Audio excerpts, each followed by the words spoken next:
اللهم لك الحمد كله ولك الشكر كله وإليك يرجع الأمر كله علانيته وسره إنك على ما تشاء قدير.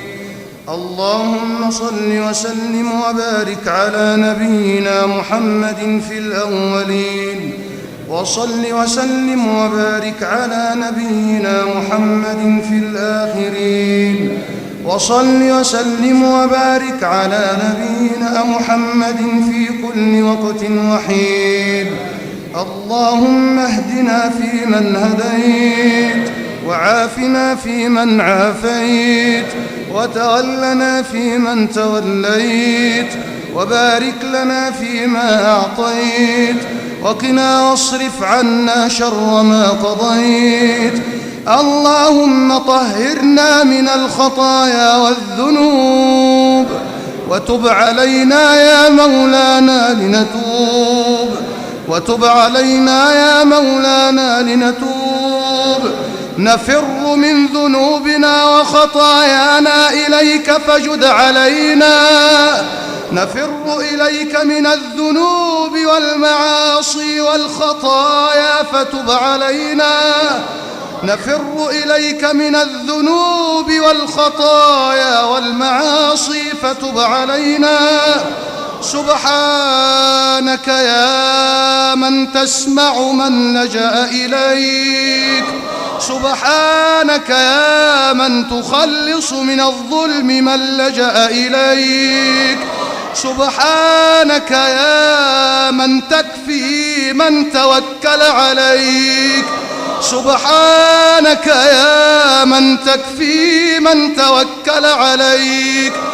اللهم اجعل شهر رمضان لنا خير جار، وارزقنا فيه العتق من النار، وارزقنا فيه العتق من النار، وارزقنا مغفرة لذنوبنا التي أوبقتنا وأحاطت بنا فأهلكتنا.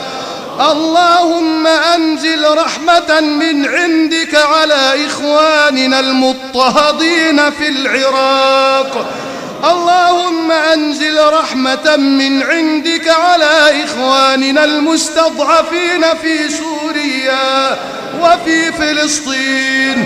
اللهم أنزل رحمة من عندك تفرج بها الهم عنهم، اللهم أسعدهم، اللهم أسعد البائسين من المسلمين يا كاشف الغم ويا دافع البلاء. نسألك الغوث، نسألك الغوث، فالغوث عندك قريب، فالغوث عندك قريب.